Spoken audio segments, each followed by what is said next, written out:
Our indeed long King's Indian journey is coming to an end. I mean, this final chapter will just be odds and ends. But I thought it's a good place to give a sort of a tribute to the complexity of the King's Indian structure. I mean, this looks very much like a defined structure already, but it's really not the case. It's basically just a starting point that could go in so many directions. Imagining white playing d5, black takes, and white takes back to the e-pawn. Actually, this we studied in the separate chapter called the knight off, because it typically comes from the knight off. You could also imagine in this position, we're going to take back with a piece. Again, a very typical Sicilian structure we debated also under the Sicilians. You could take back with the c-pawn, then it looks much like a King's Indian, and we saw that the activity in the c-file is quite relevant. Even it's possible, well, not to take on d5, but play c5, and we get this structure. Another chapter, or even, well, the pawn shouldn't be on c6, it should actually be on c7 instead. And we get the very sort of heart of the King's Indian structure, where black is going to attack with f5, and we saw fascinating examples of that. And finally, we saw that, let's say a move like g3, taking on d4, we're going to take back on d4. We get the open center structure. Again, we just get to see how fluid this structure is in the King's Indian. But we're even going to round it off with a little bit more of extra possibilities. Mainly, we're going to look at what happens when white makes this central exchange. It has a pretty dubious reputation, but it's not as bad as it looks. And also, we will see that when sort of circumstances are really perfect, there is the possibility to play c5 and just undermine the black structure immediately. But no, it's so fascinating that an opening can be so rich, right? So yeah, let's jump to the odds and ends to sort of get to the end of our King's Indian journey. This is quite an interesting pawn structure. White has taken on e5 and black has taken back with a pawn. And well, the first thing that really springs to mind is this huge hole on the d4 square, right? I mean, you imagine a black knight being there and black having a dominating position. And that's generally, well, the common understanding of this position. And that's why I think it's pretty cool the author has included it, because yes, he gives us examples that shows how dominating this strategy can be, and the classic examples of why everybody thinks this is better for black. But he will also start debating that, well, things are not always like this. I mean, white do have some spatial advantage. Imagine you can push b4 and grab even more space. Or perhaps you can put, let's say, a knight on f3, a bishop on e3, and then, castle long and start doubling in the d-file, and you will just cover the d4 square, and black is not gonna get something there. So the d4 square is not always extremely important. Of course, it is a problem that, yes, we have space, but his pawn on c6 very much covers the d5 square. So it's a little bit of a give and take. But I think it's a cool concept of this book in general, that the author likes debating structures that perhaps are not that popular or perhaps a little bit misunderstood. And I think this is one of them, that, yeah, we all think this is just great for black, and we have seen many examples where it really ends up great for black, and you're going to see them in the following examples, don't worry. But it's a little bit deceptive, a little bit more complicated than that. So I hope you'll find it interesting that we discuss these nuances. We are starting off this chapter with a very interesting pairing. It's Silvio Danilov against Garry Kasparov from the World Junior Championship in 1980. Kasparov needs little introduction. The arguably greatest chess player of all time. And he's facing Danilov, a more tricky character, the manager of Veselin Topalov, for instance, very well known for the so-called toilet gale scandals during the World Championship match against Kramnik, but also known as a controversial president of the European Chess Federation, but actually also quite a decent chess player. But of course, against Kasparov, even with Kasparov being a junior, he was the underdog, obviously. This is a very normal position in the King's Indian, and typically, well, the game goes castling knight c6 with fascinating complications. But very strong players playing against a lower rated player will be somewhat reluctant to play the move e5, because it allows the so-called exchange variation, and that's exactly what Danilov is doing. So he takes on e5 and Kasparov takes back. Now we have our structure here with, this broken pawn structure and black having control over the d4 square. But white has some compensation for that. He exchanged queens and now plays the move bishop to g5. And, well, there is some kind of initiative. There is a threat of knight to d5. And you can't just play h6 because then takes, knight d5, actually attacks the knight and then bishop on f6 and the pawn on c7 with devastating consequences. So black has to react in some kind of way. Rook e8 is quite reasonable, but then white goes knight d5, black has to take, and now suddenly white has this quite nice pawn on d5. Sure, black can play the move c6 and starting to undermine it, but it leads to kind of draw his positions. Then another option could be in this position to play the move c6. Actually, Kasparov did this later sometimes. Then white takes on e5, there is the move rook to e8. Now white can castle long, because if you take on e5, then rook d8 check is very strong. And after knight a6, in the beginning, sort of, it was thought that black has a pretty decent initiative here, but Mikhail Tal introduced the move rook to d6, and actually white is doing pretty well. So Kasparov is doing something else. He plays the move knight b to d7, a very solid move. Now Danilov plays knight d5, and this is actually pretty inexact. And we will see why. Our author says that long castling is a much better move. It sort of renews the threat of knight takes e5 due to the pin in the d file, and it's not that comfortable. Again, also if you play h6, so we can just takes and go knight d5 again with the same problem. So here black has to play the somewhat artificial move rook to f8. And the idea is after knight d5 c6, if the rook was on e8, there would be a sort of a fork, right? But now knight c7 is just punching into air, and white will have to play something like knight e7 check, king h8, and then we get a position like this. And I think the author says that perhaps now g4 is a nice interesting move because it threatens g5, and you can't take it because something is hanging on d7. It's a similar structure to the game, but obviously white has much more initiative here to compensate for the weaknesses we see in the game. But Danilov, he plays somewhat inexact. He plays the move knight to d5. And now Kasparov can simply reply with c6, knight e6 check, knight e7 check happens, the king can even go to f8, and takes on c8, and the Kasparov takes back with this rook, actually. The structure is the same as we debated before. White has a pair of bishops, but black has control over the d4 square. But we saw in the line above that white has castled long and could push g4 with initiative. Here, it's very, very different. Danilov castles long, but then Kasparov plays the nice move knight to c5. And here, Danilov does something, I would say, almost criminal. The author says, okay, really, it was time to sort of be imaginative and play the move bishop to e3. And, if knight takes e4 happens, then the move knight d2 is actually quite decent. And you can't take on d2 because we can take on c5 with check. And it turns out white gets pretty decent compensation in this variation. What Danilov does it's making into a model game of how you shouldn't play this variation. So he takes an f6 and Kasparov takes back. Well, it's easy to understand White's mindset, right? He wants a draw, and he's exchanged queens, and now he's even ensured that we are getting opposite colored bishops, right? That's generally known as a major drawing factor. But here, it's really, really advantageous for black.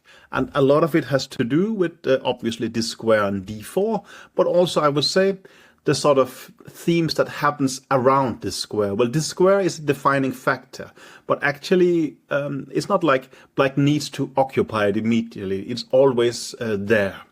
There is the threat of knight takes e4, so Danilov plays bishop to d3, and Kasparov plays a very nice move here. He plays the move a5.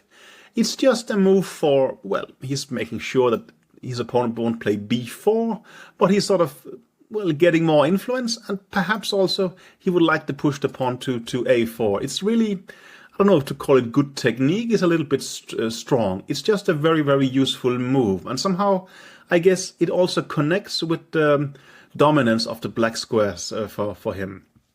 Danilov goes rook h1, and now comes another very excellent move from Kasparov. He plays rook to e8. I guess at first sight you say, well, why in the world would you put the rook in the e file? It's just shooting into your own pawn. But that's exactly the point. He wants to cover the pawn on e5. And we will see soon why. So Danilov goes bishop f1. It strikes me as, and also the author, as somewhat artificial. It would be more nautical to put the bishop on c2. At least there, it defends the e4 pawn, and it also keeps some attention to the queen side, and like that, at least to some extent, well, reduces the impact of this knight, but it's still a very unpleasant situation for white. But Danilov goes, in this position, bishop to f1 instead. And the next move by Kasparov is also really, really excellent. He plays the move bishop to d8. I think also we should appreciate that while Kasparov is known as perhaps the biggest attacking genius of all time, well, we can mention Tal, we can mention Morphy, but at least in sort of the very modern ages, I think Kasparov is just an extremely strong chess player. We can see him doing brilliant strategic play here as well, even as a young age. I mean, well, I think he chose to play aggressively. He enjoyed it, but it was not because of lack of understanding of positional chess. No, Kasparov is just a brilliant chess mind, and you cannot just sort of limit him to being attacking genius in no way. So bishop goes to d8. White has no reasonable counterplay. He plays g3. Kasparov grabs space with a4, king c2, and now the bishop goes to a5. That's almost like a luxury. It could also be quite useful on the b6 square, sort of eyeing the pawn on f2. But actually, Kasparov has an interesting concept in mind. So after rook e3, he plays the move rook to d8. At first sight, I guess again, well, why would he start exchanging pieces?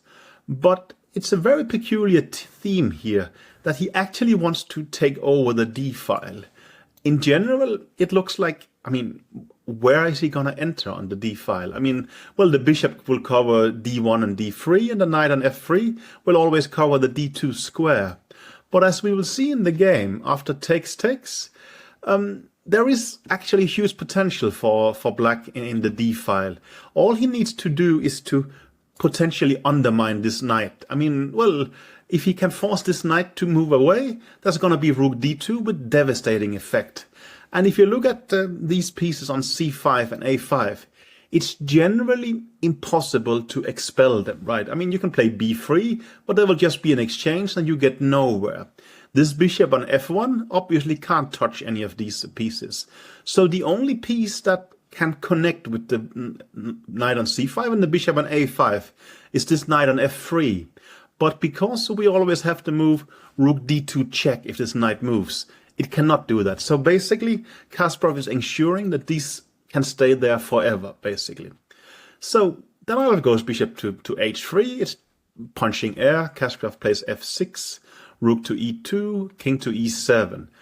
And, well, basically, there's nothing white can do. He plays the move bishop to g2.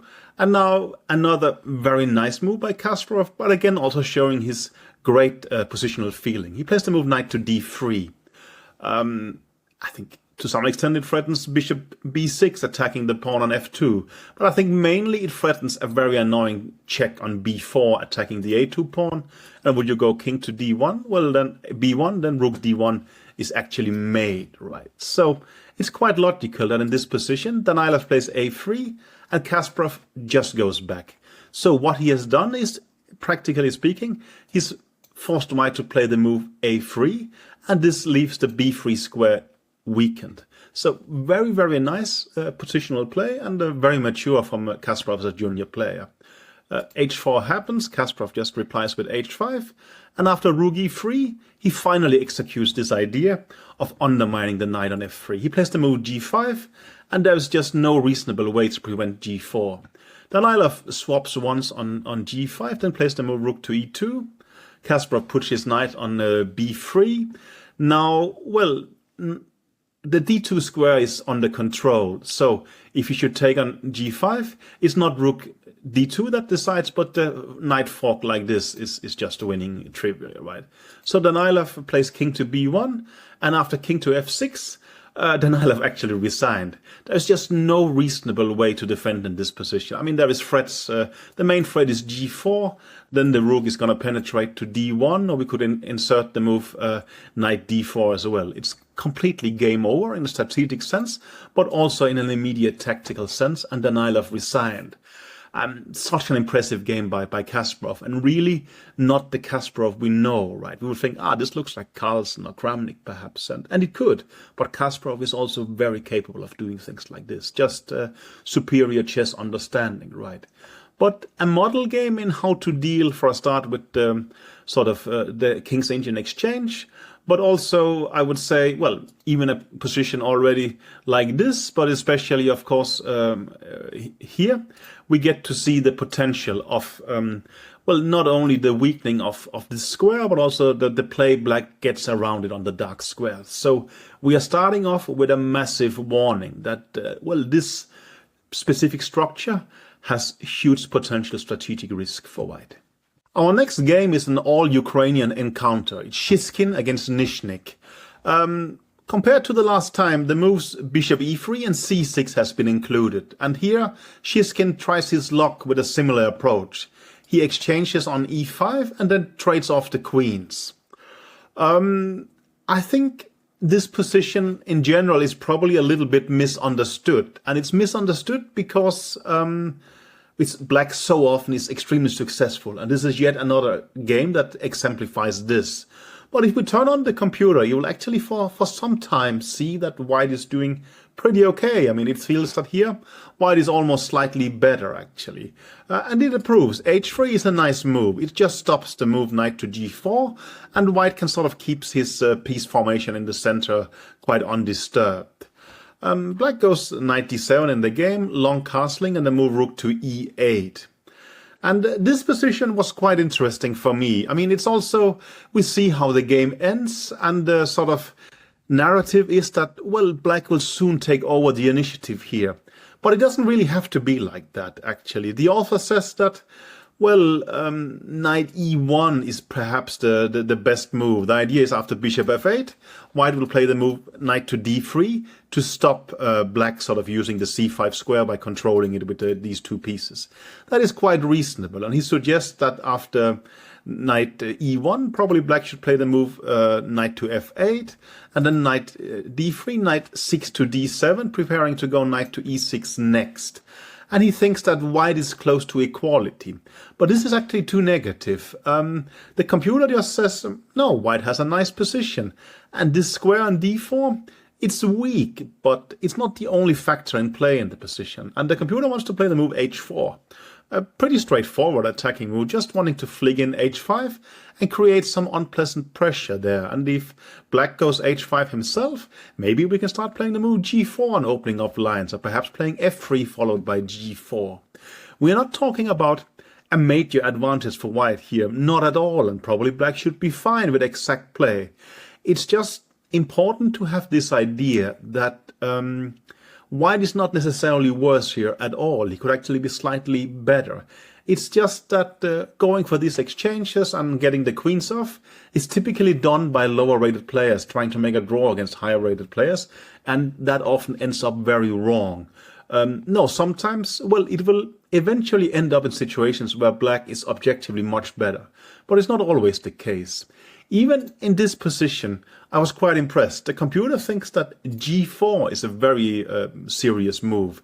And its idea after knight f8 is just to play rook to g1, and after knight back to d7, preparing knight to e6. It wants to play g5, knight e6, h4, and after knight f4, it just goes back to f1. And in this position, let's say knight to f8, trying to get in this direction. It wants to play b3 and followed up by perhaps c5 or king to b2. And it thinks white is slightly better. Maybe it's possible to understand. I mean, this bishop is not so easy to develop, and white do have some space on both sides. And, if this d4 square is not massively decisive. White do actually have some advantages. It's so ingrown for me that this d4 square is a major problem, and it quite often is. So we're going to see examples here where it really fails for white, right? But well, the computer thinks white is just slightly better here, and this is the lovely thing with computers, that they are sort of not biased by human emotions, right? They will say, yeah, black is probably fine, but it's white who's a bit better here. And this is a fresh perspective to what we are generally told to believe, because the narrative is really white is trying to make a draw and he's going to go down. And, well, he will in this game, as we will see. So after rook e8, white played the move a3, and that's really too passive. So black plays bishop f8, starting to utilize the c5 square. And I don't know, it's possible the white plan was b4, but then a5 just undermines the structure. And yeah, if something like c5, you can play b6, says the author, and this thing starts to crack. In the game, white goes rook he1, but it fares pretty badly. Actually, the computer still says that there's nothing particularly wrong with white's position yet, but it's important to play the move bishop to d3. So if knight c5, you can play this move bishop to c2, and it keeps an eye on the pawn on e4, and also keeps an eye on sort of the queen side. And here the computer still thinks, no, it's not too bad. After a5, we will start doubling in the d file, and basically white has a pretty solid position, which is very hard for black to break down. That cannot be said of what happens now. So rook to e1, knight c5 is a very nice move. It creates pressure against the e4 pawn. It was also possible instead to play the move bishop to c5 with a similar idea of sort of trading bishops and then getting the knight to c5. It's also pleasant, but probably knight c5 is even better, says the author. And after knight d2, well, the typical move a5, gaining space on the queen side and also sort of controlling the b4 square, making the b4 advance much less likely. White goes king to c2, and black plays a4, again like Kasparov, fixing this weakness of the b3 square. It's very hard for white to do something constructive, right? I mean, well, the things we looked at earlier, there was much more sort of dynamic possibilities for white here. It's more or less just about defending. He plays the move bishop to d5. The knight drops back to d7, and white's idea was that at least, well, he gets to play the move bishop g4. That's true. And after h5, he gets to take on d7, which, while technically speaking, it's perhaps white who has most space. I guess white wants to exchange, especially a knight, because then there's only one knight attacking the d4 square. Black takes back with a knight like this, and the game went knight a2, f6, kicking the bishop back, knight c4, and then, well, they have some regrouping like this, but I guess by now it's just obvious that black is better, right? He has a pair of bishops, which is always nice. There is still this long-term weakness of the d4 square, and generally, well, white, there's nothing that goes for white in this position. We can also mention that this pawn is keeping this square under attack. The only question is how should black move on in this position? He does something very logical in the game, but asking the computer, it says that, yeah, what black does, which is playing f5, is clever. It's opening files on the king side and in the center. But you could also consider the move rook to c8, which potentially wants to open with b5, and then the c file is going to be very nice attacking the king. And also by putting your rook on c8, you do avoid that white perhaps could try to lighten the pressure a bit by exchanging a set of rooks. But I think we are in the region of black's position being so pleasant that everything goes. Not everything in a greater sense, but there is several ways to roam here. And f5 is one of them. Probably grabbing space with f4 is sort of a threat, so he swapped on f5 and played the move knight to c2. Black even swapped rooks here and played king f7, just getting towards the center. And after bishop f2, the knight went to b3. And I don't know, well, this could perhaps look like black has a considerable advantage, but if it's winning or not, who knows? But the game actually lasts one more move. After knight d1, bishop f6, white actually chose to resign. There's no reasonable way to defend in this position. The author says that this pawn on c4 could be lost. I think, well, perhaps there is moves like knight a5 happening next. And he says that, well, king b4, well, then you go b5, and if takes on b5, bishop e7, check, king here, and opens like this, and now rook d8 is happening next. So, well, this is basically just a positional tragedy. I would say b5 also being part of the threat because the king is so exposed, right? But, well, we get another example of this extremely popular and somewhat well-founded narrative, that this idea that, well, white can seek well, a safe haven by exchanging queens in the King's Indian is not really true, because there is this positional hole on d4.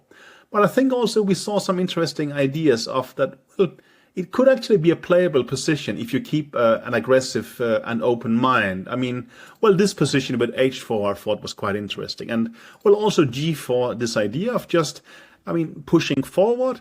And here, I mean, you even allow this beautiful knight to exist, but with the bishop on f1 and sort of gaining space on the queen side, perhaps it's not too bad. Well, I don't know why it doesn't go for stuff like this typically. Maybe if you are so strong that you understand this, you'll probably go for something that's even better against the King's Indian. Could be a reason. But I just wanted to make the point that in general, we're going to see black have this huge decisive strategic wins when we get this structure. But it's not always based on an immediate objective thing that the white position is bad. It's rather that soon the white position will be bad, and it's typical because, well, this is a concept most often played by somewhat lower rated players.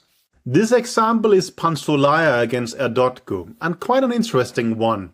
In general, well, white has a lovely position here, right? Considerable amount of space and a pair of bishops as well. The question is, well, what to do with this knight's trumps? I mean, there is typical moves in this position. I mean, rook e1 would be normal, right? Sort of covering the e4 pawn, so there is not moves like this happening. But, well, then maybe you would have to care about the move knight to d7, and this bishop on b6 starts feeling somewhat awkward. It's a very interesting decision Pantzulaia takes. He actually takes on e5 in this position, and we get to our structure. Well, you can see that white has actually given up voluntarily some space, and he's also given up the d4 square, you would argue. But, well, it's not really reality. Well, sure, it's reality, obviously. I mean, we cannot deny that these things has happened. But in a sort of more chess sense, yeah, that's true, but white has other advantages. He still has his pair of bishops, he still have a space advantage, and this square on d4, well, it's never ever gonna have any effect in this position, it turns out. So he just plays a nice move, queen c2, defending the e4 pawn. The nice thing with this bishop on b6 is that it covers the d8 square, so black cannot put a rook there immediately. So he kicks out the bishop with knight to d7, and after bishop e3, he puts a rook on d8, but that's probably a strategic mistake. The author says that black should really take the chance to play the move c5 here. Of course, you can argue, well, it's to solidify the grip on the d4 square, but as mentioned, it's not realistic black gets a knight there. So you should more be seen in a defensive move, sort of trying to grab some space and nullify, not nullify, but sort of reduce the white advantage. White has several ideas here. You could just play rook d1 and actually allow them to take on b4 and just take back, and you're still going to have some pressure in the b and d file. But the author thinks that probably it's best to play the move b5, and I quite like it. I guess, well, it's soon going to be a threat to take on a6, and we can sort of start getting the rook towards b7. Maybe we want to play a4 even. So probably black should take on b5, and we're going to take back with the pawn like this. The author now says that knight d2 to c4 is strategic threat. And that is true. If you can get a sort of the knight there, it looks obviously great for white. For me, it looks like, well, wouldn't black just have counterplay with c4? But actually, the black position is so passive that you cannot really back up this pawn on c4. It looks strong, but it's just very vulnerable. White will go rook f to c1, and after rook f to d8, the nice move bishop f1, which immediately starts attacking this pawn. And if you go forward with the c3, I would guess rook b3 would be nice, but the computer says queen b3 is even nicer. So we start threatening on c3, but we're also very happy to exchange queens. And it turns out this c pawn is just a considerable weakness. So even after the better move c5 than after b5, white keeps quite an edge. But black played the move rook to d8, and white played rook b d1 first. I mean, the author praises this move. He says that, well, the idea is that if you play it immediately, the move c5, which is the strategic idea of white, then black seems to get quite some counterplay with f5. But when we play the move rook b to d1, then after f5, it looks like the move bishop h3, and if the queen goes away, then rook d2, followed by rook d1, actually puts tremendous sort of pressure on the black position. So rook b d1 is just a nice intermediate move, and after, well, rook knight to c8, well, there was probably best even to play c5 immediately, but well, he prepares it a little bit more, and after knight d2, rook f8, c5, white has a huge sort of strategic edge. It's important to understand how huge it is. Well, I've mentioned the pair of bishops, but it's much more than that. It's space advantage here, and it's a knight going to some extent towards the d6 square, but I would say just as badly wants to go to a5 and really put pressure on the pawn on b7. And there's just so little black can do here. I mean, well, his pieces are in a very bad situation. The knight on c8 is probably needed to protect the d6 square, but it's just very sad and passive. And, well, this general idea of black having access to the d4 square, I mean, it stays as such a remote theoretical possibility. It's really not what it's all about here. It's the white initiative on the queen's side. Well, the author mentions maybe b5, but something like this is just very bad strategically, right? The pawn on c6 is weak, and I guess knight b3 will happen as well. It's as a tragic situation. So black tries knight to f6, and I really like white's next move, just f3. To me, it feels natural, but I guess for some, it will be this idea, why are you making this bishop weak? And, well, that's just the cost of doing business. I want to reinforce my pawn on e4, and then, well, my knight will jump to c4 next. And I also want, especially, to prevent you from doing the move knight g4 to touch my bishop on e3. So f3, I think, is just a great move. And as we will see later, well, this bishop, it doesn't have to, well, it was not doing that much in this diagonal either, right? The pawn was already on e4. So in reality, we're not making it much worse. And this bishop will have a great future somewhere else, as we will see. Rook e7 happens, knight to c4. And after rook d7, I really like the next move. He plays rook takes d7. So he's not afraid of exchanging. He's simply completely aware that he has more than enough strategic pluses, sort of, so he doesn't need to care about that some pieces gets off the board. Rook takes d7, and the next move is also a brilliant one. It's the move h4.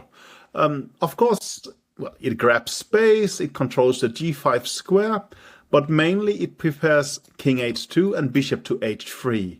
And, well, with this diagonal blocked, but also very well controlled, h3 is just the optimal square. There, from h3, as we will see, well, it happens like this. This bishop is just awesome. It's, well, it's not like it's threatening to take on c8. We will not do it immediately, but, well, the nice thing with bishops towards knights is that quite often it's the bishop who gets to dictate things, and it's very annoying that it shoots against this knight on c8, and also it controls the d7 square and so on and so forth. It's very cool. But the next move for white, again, I think is huge understanding of chess. Rook to d1.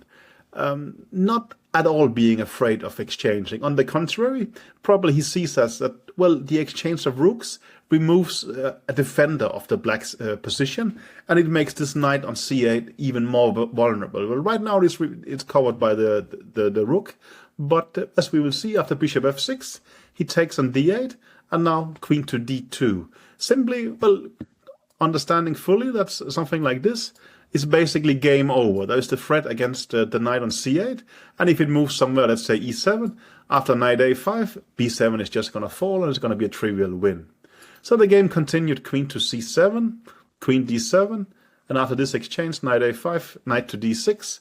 Well, these pawns are under attack, and, well, black just resigned. I think, well, a great strategical game by Pantzulaia. And I think, well, the nice thing is that, well, we saw this exchange giving up his sort of space advantage, but keeping a lot of trumps. But mainly this d4 square that, well, we have said it's probably a bad idea to make this exchange on e5 because it weakens the d4 square. We saw that it had absolutely no relevance whatsoever in this game. Here, White's position is so powerful that, well, he will manage to keep it under control and build his pressure slowly. We saw that, well, he managed to set up the pawn to get space there. Next, he managed to, well, play the move h4 and get his bishop to h3. And then basically, well, this beautiful concept of exchanging first the rooks and then the queens and then just attacking the weak pawns and winning the game. No, I think a very pure and extremely impressive strategic game by Pantzulaia here. Our next game is Ulybin against Raskovsky. Ulybin actually was an extremely talented player in his youth, and I think at some point Kasparov even said that Ulybin could really be the future of chess. But his direct sort of career didn't go fully in that direction, actually. His opponent is Raskovsky, later a renowned grandmaster, later team captain for the Russian chess team at times, and at some point also, well, working with Kasparov to some extent. And he's played the King's Indian here with black. And in this position, Ulybin chooses to release the tension and get our pawn structure for this chapter. It's suboptimal, says the computer, but again, the usual story. It's not ideal, but it's certainly not worse for White if done properly. Probably it would still be better to play something like rook a d1 and kind of hoping that, well, let's say White takes like this, we get the structure from the previous chapter that generally turned out pleasant for White. But that's a different story. So Ulybin took here on e5, and now, again, the problem is that it's a cautious reaction making this exchange in the center, but it's not really bad.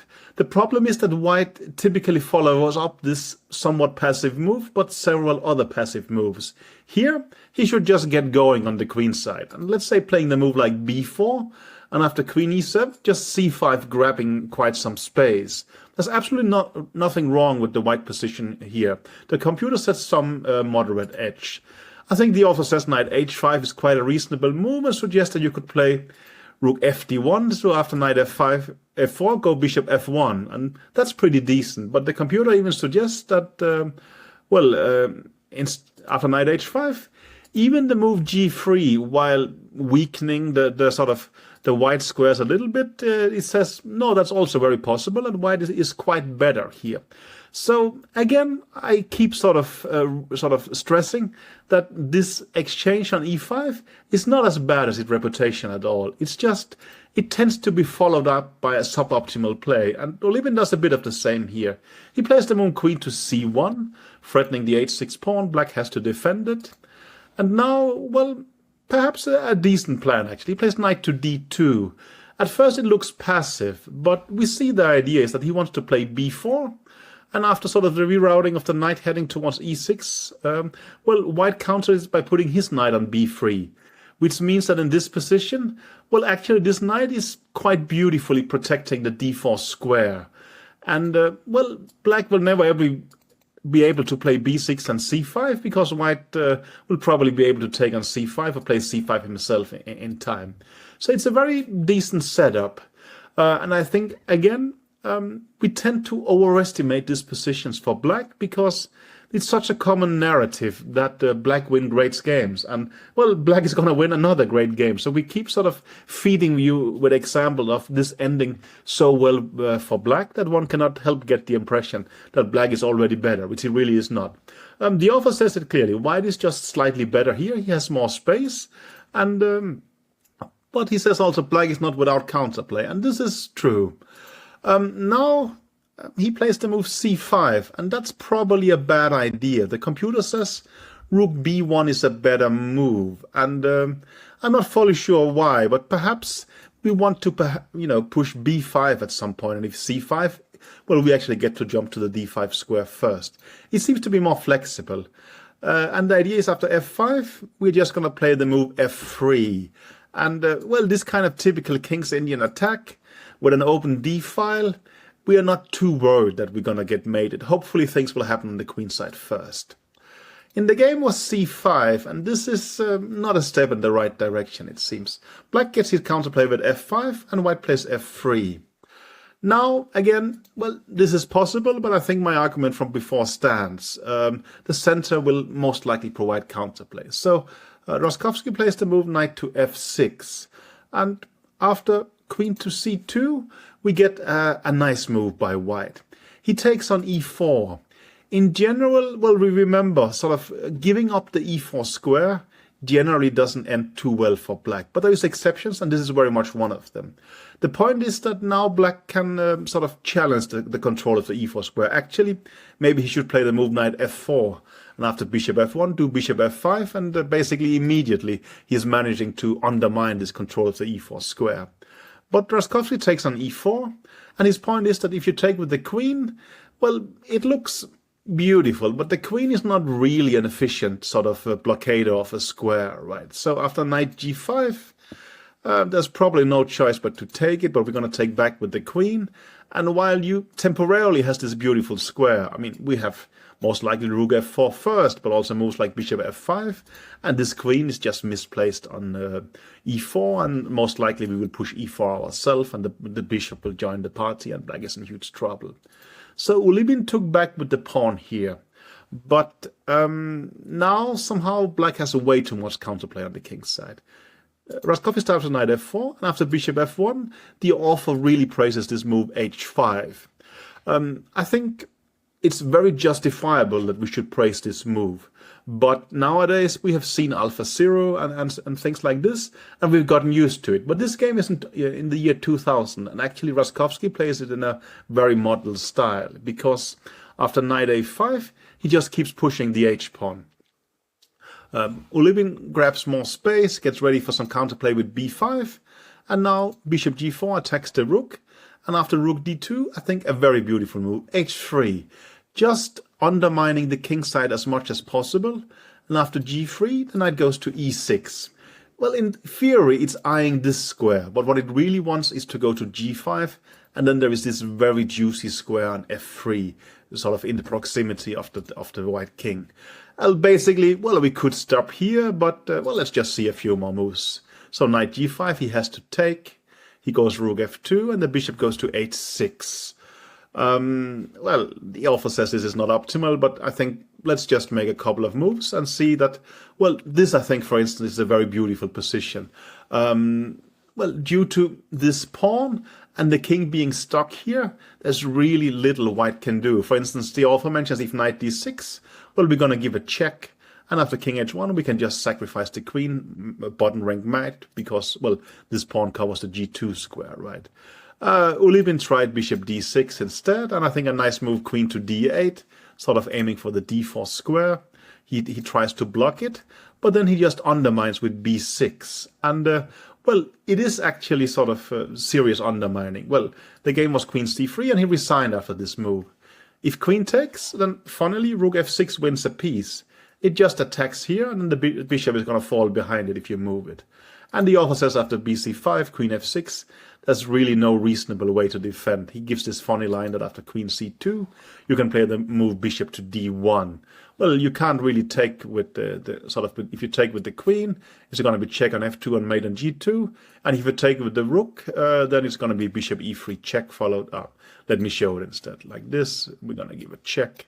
king h1, queen to f3, and it's just mate. So black, sort of white resigned. Okay, I think the latter part was just a good game of chess.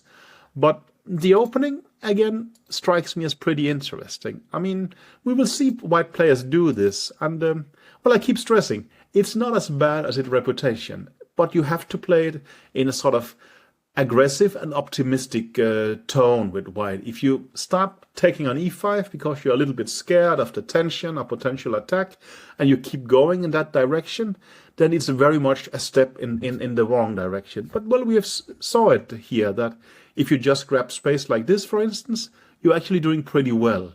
Or even, well, this position, I think it's quite beautiful and white is doing fine. But later, he started not to generate sufficient counterplay in time, and black took over. So I think it's generally, it's almost funny in a way, or weird, that, well, most players think this is almost like a favorable structure for black because of the d4 square.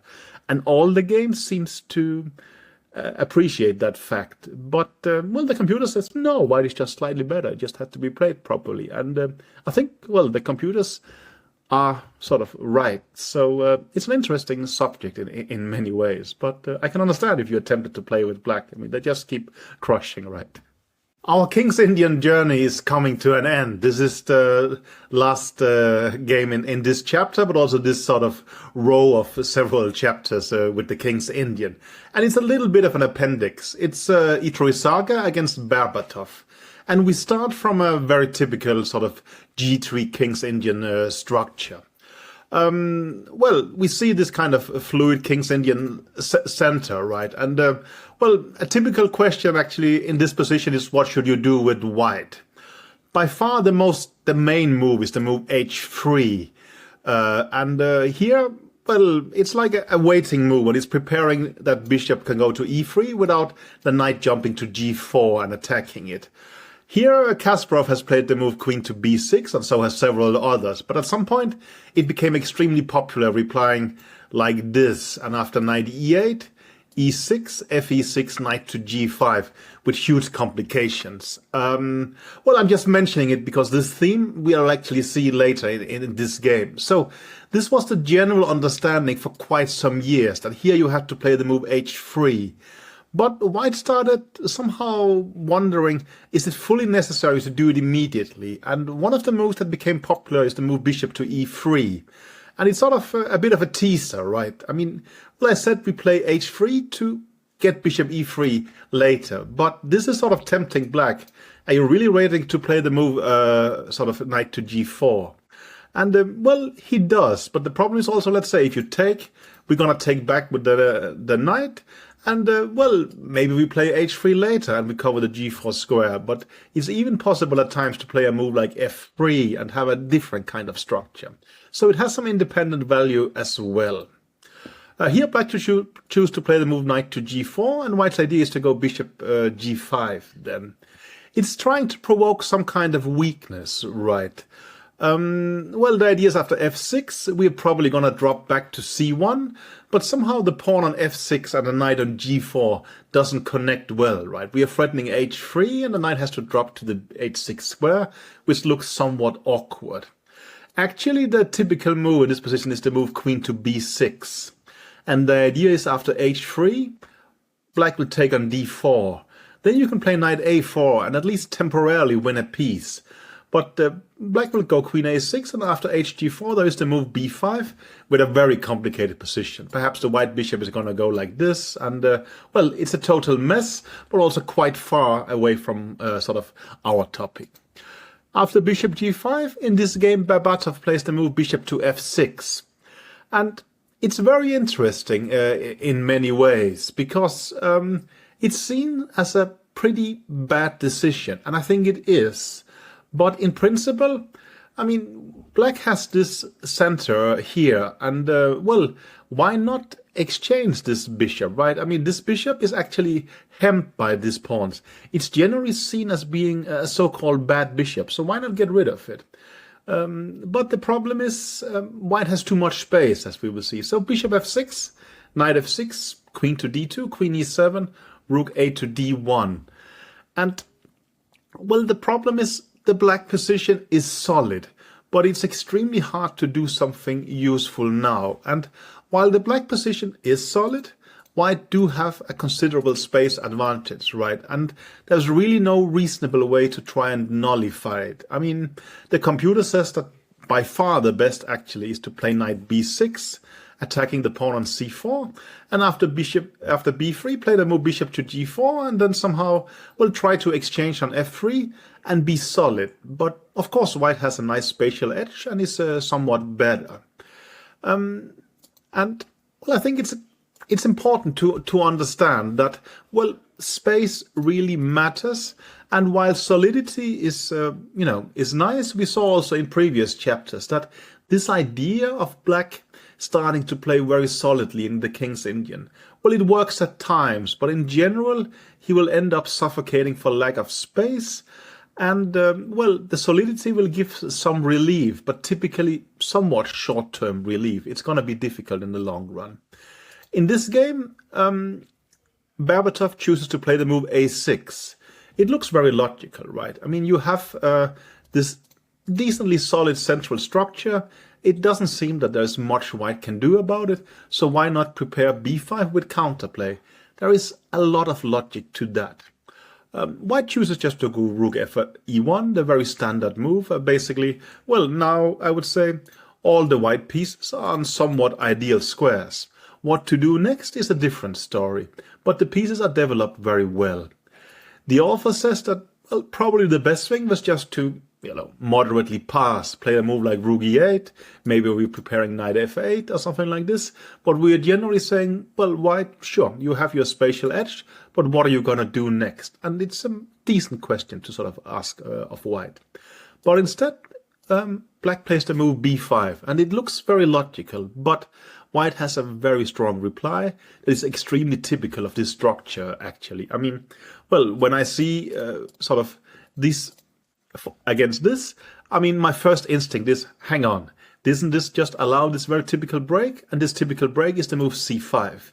It really undermines the core of black's position, right?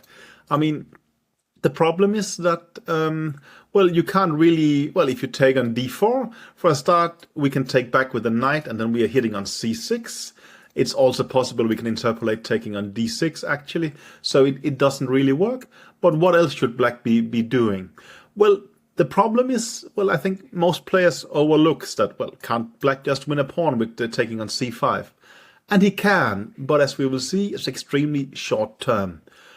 In the game, white actually takes with the knight, which turns out to be a mistake. But the author suggests it's more exact to take on e5 first.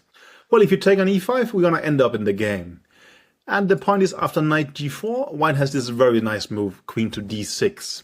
Black's problem is that, well, he's facing an exchange of queens, but if he takes like this, it's going to be some very strong central pawns, and white has not even sacrificed anything to get pawns like this. So this is basically not doable. And if you do queen e6 here, then knight g5 is very strong, kind of forcing events. Either the queens goes off, or if you take on e5, we can take on c6. But, well, doesn't knight take e5 also look great? It does, but the author says after takes, it's actually a criminal mistake taking back on e5, which he does. If you play the move knight e8 now, then somehow black is hanging in there. He says, well, queen e3, rook to a7, f4. It's true that white has a very impressive pawn mass, but he says after bishop g4, at least the game kind of goes on. To understand that, this idea that the game goes on is a huge achievement, we obviously have to look at the game. So he took back on e5 and white played the move f4. And this is just so very typical. It perhaps looks like, well, black is a pawn up, there's no doubt, but we have this huge potential and we're going to push e5 next. Black can indeed sacrifice the pawn back and get an ending. But something like this is really tragic for black. Next is going to come e5. The c6 pawn is going to be on fire. Under fire, if you play c5, probably we'll put our rook on d6. I mean, this is close to be basically a winning position for white, I would say. As a minimum, it's much, much better. You could choose also to back to e8, which has this idea of defending the c6 pawn, but after e5, well, there's no really good square for the knight. It has to go to h5, and we can just play a move like queen d6, and we win at least one of these pawns, and the knight is going to join via e4. It's a positional disaster for black. But so is the game. He played the move queen to e7, e5 happened, and there's just no reasonable move. I mean, we are threatening to take on c6 next. We are not going to be a pawn down then, just strategically dominant. So he tried the move knight to d5, but white plays a very nice move here. He actually gives up his bishop, and after knight takes, he gains time by attacking the queen, and the knight is going to reach for the f6 square. Maybe at first sight, the f6 square doesn't look extremely well, it looks dangerous but not decisive. But the point is, after queen a7, there is this very nice move, f5. The idea is simple. You want to go queen to h6, and it's generally game over. Well, queen to h6, knight to f6, and it's going to be mate on h7, right? So he interpolates the move c4 check. Well, the idea is that, let's say you hide on g2, well, then bishop b7 is actually going to eliminate this knight. But white plays the nice move king to f1. Generally, f1 looks like a straight square for the king, right? But, well, there's not going to be a bishop check on h3, and this means that, well, the king is decently safe on f1 in the short run, and it doesn't need to be safe for longer than in the short run, because we're going to give more or less mate to the black king. He took on f5. It indeed threatens check here, but queen h6 covers the h3 square, but also threatens a check on f6. So the game was king to h8, and now a nice little move, the move g4. The idea is that, well, if the bishop takes here, we can go knight f6, and there's just mate on h7, because, well, you wanted to play g5 with the bishop on h5 defending backwards, but that's not possible if you take there. So after g4, well, the same bishop d3, we can just take it and go knight f6 and mate. So the game was bishop to c2, and now I really like the next move, just rook to e2. It's attacking the bishop. The bishop has no squares, and, well, let's say if it goes to d3, well, we're going to actually take it, and when you take back, knight to f6, sure, you have a check. We're going to take back. Our king is very temporarily safe here, and this means we can play queen takes h7 in the next move. So in the game, I think he played f6, and white took on c2 and won easily. Okay, this became a little bit too exciting, but sort of excited for me, but a great game for white. But what I wanted to talk about mainly was a little bit about sort of the peculiarities of this opening position, but mainly that a move like bishop f6, don't get fooled by that it's on the outside temporarily sound. Yes, you get to exchange a bishop that could end up badly, but you also lose your counterplay, and generally, as we saw, it's gonna end up with white just having his beautiful center for free. And as we have seen so many examples of this, if white gets his center for free, well, the center matters, right? The King's Indian is about counterplay. So, well, if you want to play the King's Indian, and it's a very exciting opening, well, then play the King's Indian fully. Don't try to back down. If you want to back down, then start with a solid opening from the beginning. But the King's Indian is a lot of fun, and I really hope you enjoyed all these chapters.